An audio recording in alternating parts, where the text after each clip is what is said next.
Bueno, en este video haremos una introducción a la teoría de representaciones modular de grupos finitos. La teoría de representaciones modular es la teoría de representaciones de grupos finitos sobre un espacio vectorial, sobre un cuerpo K, con la característica del cuerpo igual a P, un primo. Digamos que esta teoría de representaciones modular tiene similaridades con la teoría de representaciones sobre cuerpos de característica cero, pero difieren en algunos aspectos. Históricamente, la teoría de representaciones modular ha jugado un rol importante en la clasificación de grupos finitos simples. Inclusive, con el trabajo de las Cook, Leclerc y Thibon, han encontrado conexiones entre la teoría de representaciones modular y la teoría de grupos cuánticos. Han surgido resultados sorprendentes como la correspondencia de Brouwer, que relaciona la teoría de representaciones de un grupo y los normalizadores de P subgrupos.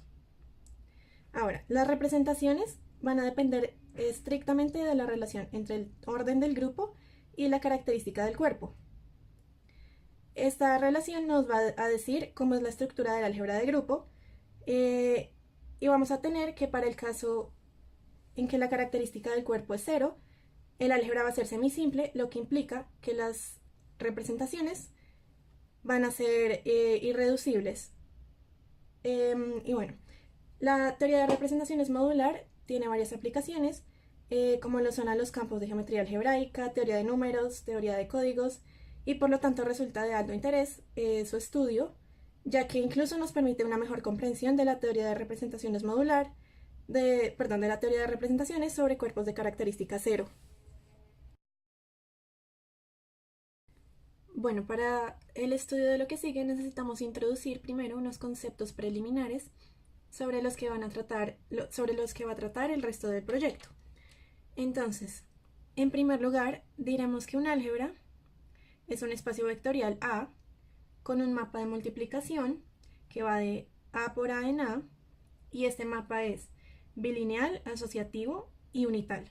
Unital significa que existe un elemento, digamos un 1 en el álgebra, tal que la multiplicación por ese elemento 1 a la izquierda y a la derecha deja fijo a todo elemento del álgebra.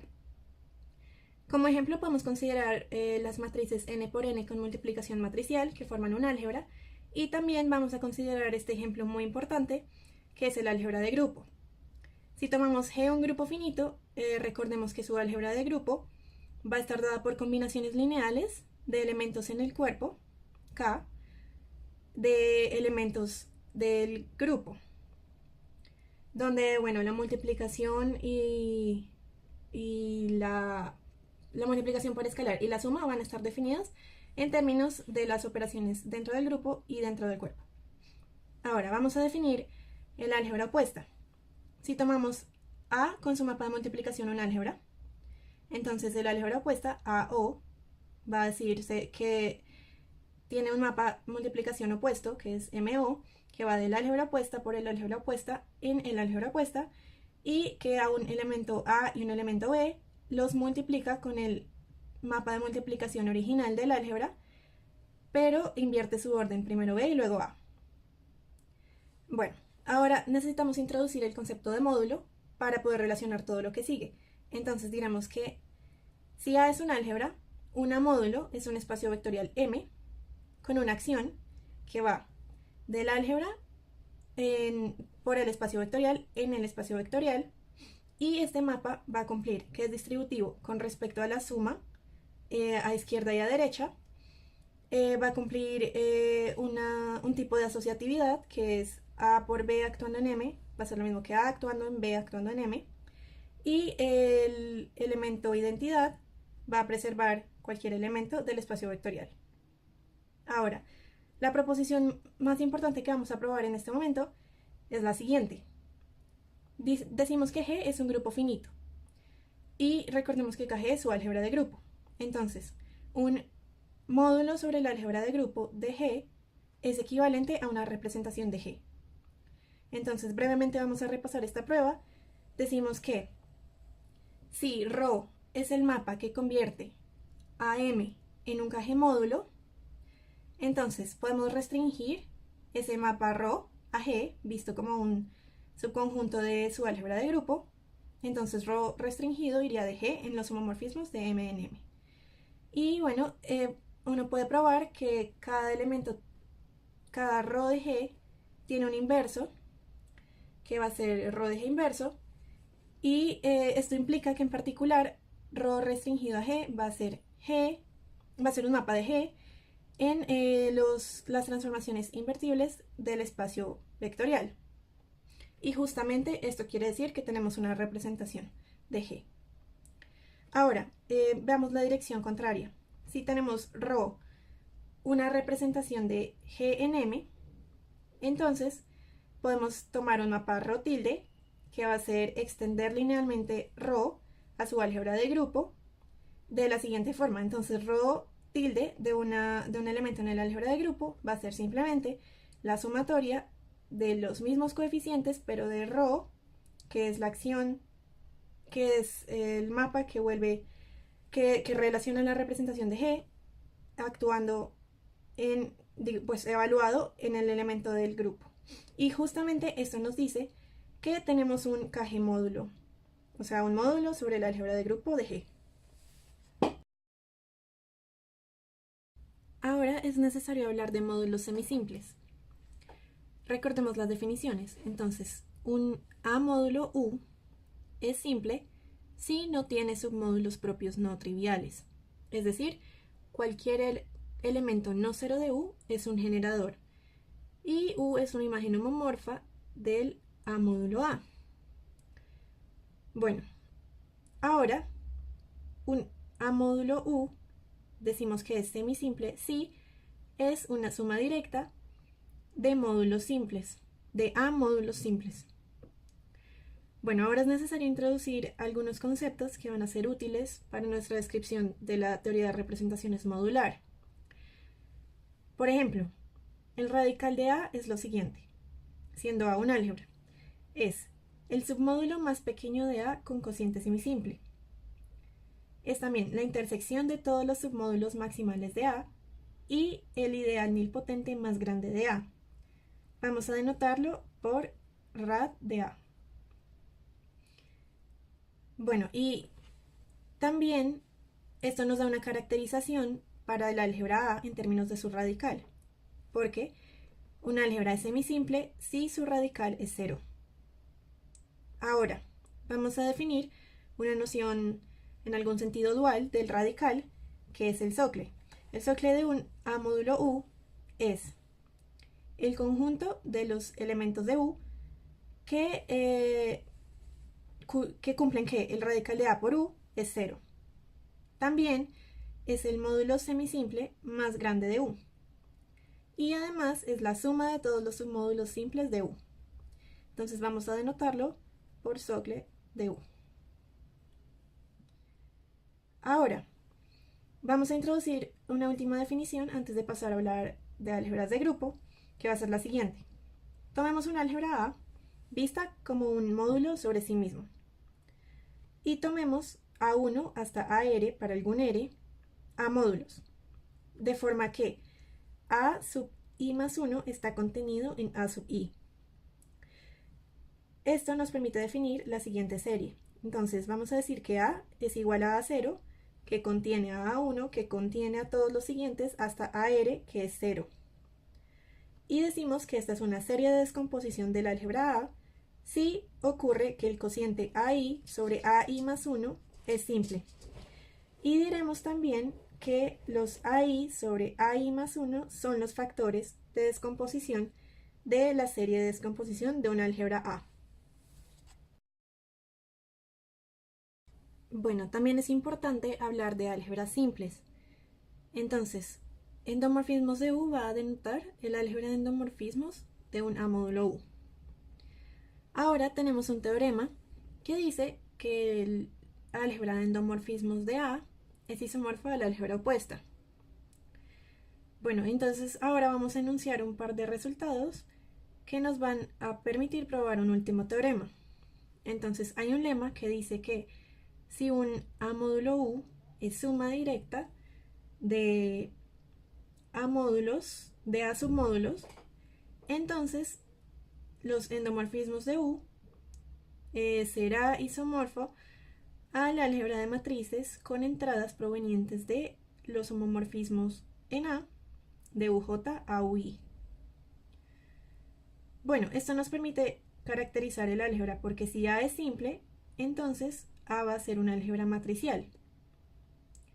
Y así podemos probar este último teorema que dice que si A es semisimple, entonces A es suma directa de álgebras matriciales. Y esto va a probarse usando este resultado anterior. Listo, entonces para la demostración supongamos que A tiene exactamente T submódulos simples, S1 hasta St, módulo isomorfismo.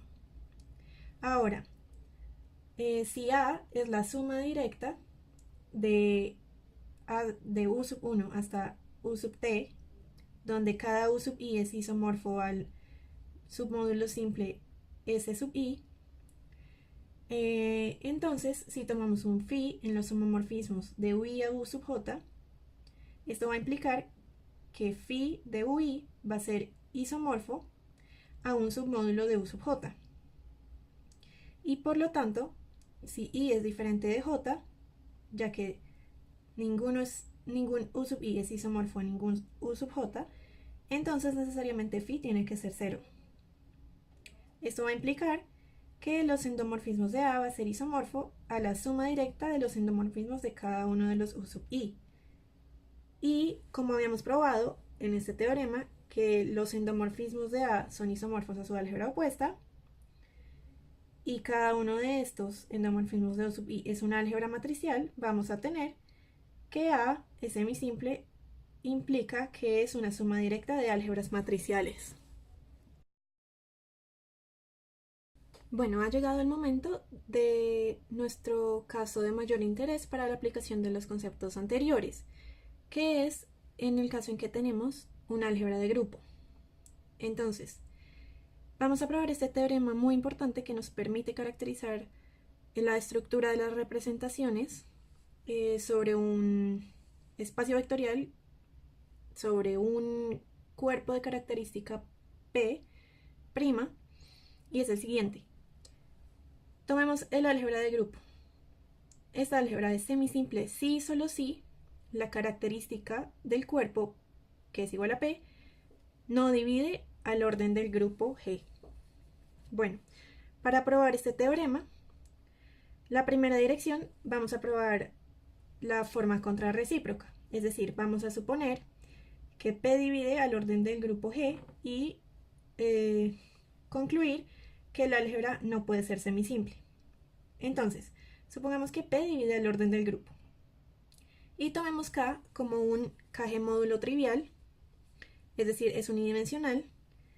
Entonces, sabemos que K tiene que aparecer solamente una vez en la descomposición del álgebra de grupo si esta fuera semisimple.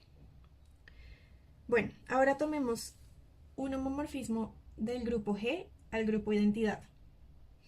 Y como en el caso anterior, extendámoslo linealmente a su álgebra de grupo. Y también, bueno, esta extensión iría al álgebra de grupo del grupo identidad, que es isomorfo simplemente al cuerpo. Entonces, diremos que kernel de phi es igual a el ideal de aumentación, denotado por delta de G, y consta de elementos en el álgebra de grupo que cumplen que la suma de sus coeficientes va a ser 0. Entonces, por el primer teorema del isomorfismo, tenemos que el álgebra de grupo sobre el kernel de phi va a ser isomorfo a la imagen de phi, que es el cuerpo K. Bueno, ahora consideremos este elemento en el álgebra de grupo. Sigma es la sumatoria de todos los elementos del grupo y el hecho de que P divide al orden del grupo implica que sigma está en el kernel de phi. Listo, pero notemos que sigma es invariante bajo la acción de cualquier elemento del grupo, pues esto simplemente nos va a reordenar esta suma. Entonces, vamos a tener que K de sigma, el álgebra, va a estar contenida en el álgebra de grupo total.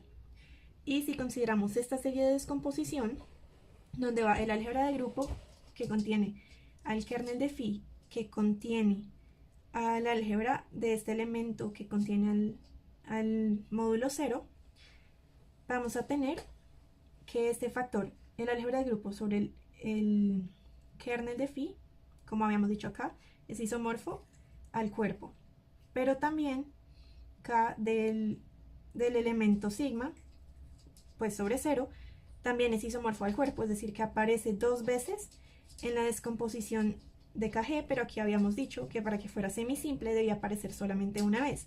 Entonces, K de G no puede ser semisimple. Ahora, para probar la otra dirección, supongamos que P no divide al orden del grupo G. Esto quiere decir que este orden del grupo va a ser invertible en el cuerpo. Tomemos U como un Kg módulo y B como un submódulo de U. Ahora consideremos pi una transformación lineal de U en U que se comporta de la siguiente forma, que pi de U es B, pero es la identidad en B. Entonces, para probar nuestro resultado, queremos ver que existe un W tal que B suma directa con W es U. Y eso probaría que nuestra álgebra es semisimple. Bueno, y quisiéramos ver que este W en particular es el kernel de pi. Y esto vendría si probamos que pi es un endomorfismo. Tendríamos el resultado. Entonces, modifiquemos un poco pi y tomemos pi' igual a esta suma normalizada con el orden del grupo. Y este va a ser el endomorfismo que queremos. Entonces, veamos que pi' de U está contenido en B. Entonces, pi' de U es igual, por definición, a esta sumatoria normalizada de G pi G inverso de U. Bueno, y esto está contenido en 1 sobre G, la sumatoria de G pi de U, por la definición que teníamos. Pero esto va a ser igual, por definición de pi, a 1 sobre G, la sumatoria, G en G, de G B, que simplemente es B. Bueno, ahora veamos que pi' es la identidad en B. Entonces tomemos un B en B, pi' de ese B será igual, por definición, a 1 sobre G, la sumatoria de G en G, de G pi G inverso B, que esto va a ser igual, por definición de pi, a 1 sobre G, la sumatoria de G en G, de G G inverso B. Pero bueno, acá vemos que este G y G inverso se cancelan y obtenemos solamente el orden del grupo sobre el orden del grupo por B, que es igual a B. Entonces, pi' es la identidad en B. Y además queremos ver que pi' es un homomorfismo sobre el álgebra de grupo. Entonces tomemos un H en G y un U en U. Veamos. Entonces, pi' de H por U va a ser igual a 1 sobre el tamaño de G, por definición, G en G, G pi G inverso H U. Pero notemos que eso es lo mismo si multiplicamos por lo siguiente, la sumatoria G en G por H inverso G pi G inverso H U. Entonces notemos que acá podemos reorganizar la suma, sacamos el H y ahora nos queda una suma sobre el X igual a H inverso G en G, y aquí nos queda X pi X inverso U, pero esto es justamente H pi de U. Y notemos que hemos probado lo que queríamos. Bueno, esto nos permite concluir una cosa, y es que en general el radical del álgebra de grupo no es 0. Esto significa que en general el álgebra de grupo no es semisimple. Es decir, que el número de representaciones irreducibles no necesariamente es el mismo número de representaciones indescomponibles. Entonces, para calcular exactamente cuántas representaciones irreducibles tenemos para de un grupo específico, entonces tenemos este teorema y dice: el número de Kg módulos simples será el número de clases de conjugación de G de elementos cuyo orden no es divisible por P, la característica de K.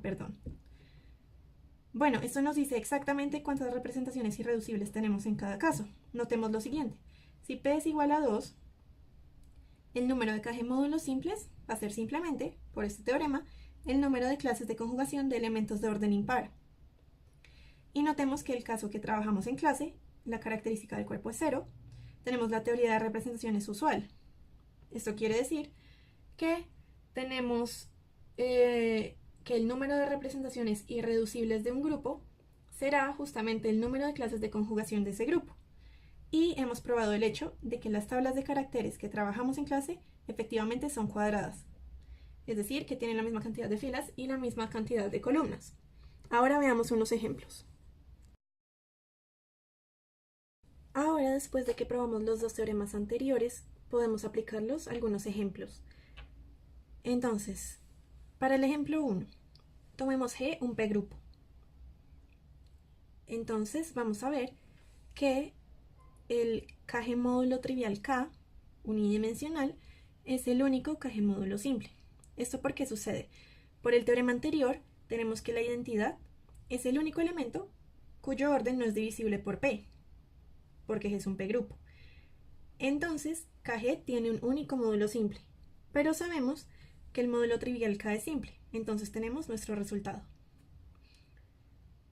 Consideremos un segundo ejemplo, y es G, un grupo cíclico de orden n igual a P a la A para alguna A, por R, donde P no divide a R. Y tomemos G como el generador del grupo. Bueno, entonces como P no divide a R, esto implica que el polinomio x a la R-1 es irreducible y por lo tanto separable. Esto es, que existen, de cita 1 hasta cita R, raíces diferentes, que son, en particular, raíces de la unidad.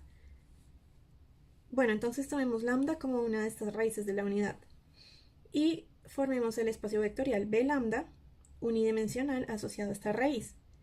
Vamos a definir que G actúa en B lambda de la siguiente forma. Tomemos un GI en G.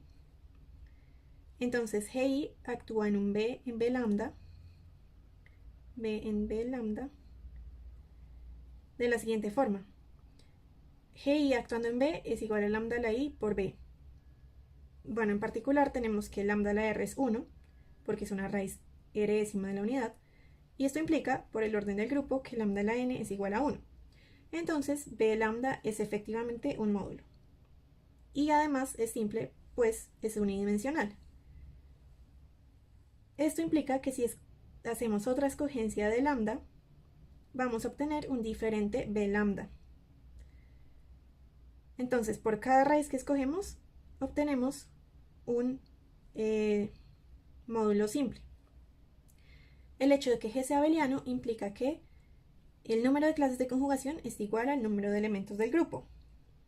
Pero, como G es cíclico, hay exactamente R elementos de orden no divisible por P. Y estos elementos forman un subgrupo de orden R. Esto significa que podemos concluir que hay exactamente R Kg módulos simples, donde cada uno está descrito por lambda, una raíz r-ésima de la unidad. Y hemos logrado utilizar nuestros dos previos teoremas para describir la teoría de representaciones modular en dos tipos de ejemplos, para P-grupos y para grupos cíclicos. Por último, vamos a mencionar brevemente los caracteres de Brouwer. Entonces, para esto, tomemos f un cuerpo de característica P' y G un grupo. Primero tenemos que dar algunas definiciones importantes para lograr definir el carácter de Brouwer, que será algo así como una función análoga a los caracteres que habíamos definido en teoría de representaciones usual. Entonces, si G es un grupo, un elemento de G es un P elemento si su orden es potencia de P. Y denotaremos los P elementos por GP. Y diremos que un elemento de G es un P' elemento si su orden no es divisible por P. Y los denotaremos por GP'. Ahora, consideremos K como un cuerpo de característica 0 y B una evaluación discreta. Esto quiere decir que B cumple que la evaluación de X por Y es igual a la evaluación de X más la evaluación de Y. La evaluación de X más Y es mayor o igual que el mínimo de las evaluaciones. Y la evaluación de X es infinito si y solo si X es 0. De esta forma, podemos definir el anillo de evaluación de B dado por los X en K, tales que su evaluación es mayor o igual que 0. Y esto implica que J de O es el único ideal maximal. Bueno, ahora podemos pasar a definir los caracteres de Brouwer. Tomemos M como un FG módulo. El carácter de Brouwer va a ser la función φm, que va de los P' elementos, es decir, elementos cuyo orden no es divisible por P, en el anillo de evaluación que está contenido en el cuerpo K. ¿Y cómo lo vamos a definir? Para un G en GP', sabemos por los teoremas anteriores que su álgebra es semisimple, pues P no divide al orden del elemento. Y podemos considerar esta acción de M en M, que es multiplicar a M por G. Bueno, y si tenemos esta acción, está asociada a algunos valores propios, E1 hasta En. Tomemos esos valores propios y cada uno está en correspondencia con un valor gorro en el anillo de evaluación. Ahora sí podemos definir esta función explícitamente. Entonces el carácter de Brouwer de un elemento G, de un GP' elemento G en particular, va a ser la suma de estos valores propios, pero no los originales, sino los que corresponden en su anillo de evaluación. Bueno, y tenemos varias propiedades análogas a los caracteres usuales. Y por ejemplo, si tenemos una secuencia exacta corta de módulos, 0, en M', en M, en M', en 0, entonces tenemos que el carácter cumple que phi de M va a ser phi de M' más phi de M'. Además, tenemos que, si tomamos el producto tensorial de dos FG módulos, el carácter de ese producto tensorial va a ser el producto de los caracteres y vamos a tener la característica muy importante que φm es una función de clase. ¿Qué quiere decir? Que es constante en las clases de conjugación. Y fijémonos que esta era una propiedad muy importante de los caracteres usuales. Entonces hemos encontrado una forma de generalizar un poco a los caracteres de Brouwer, aunque haya que introducir un poco más de teoría, como lo son las evaluaciones, los anillos de evaluación, y etc. Bueno, a partir de esos teoremas hemos logrado caracterizar la teoría de representaciones modular sobre un espacio vectorial, sobre un cuerpo de característica P, y relacionarla con la teoría de representaciones sobre un cuerpo de característica 0 vista en clase.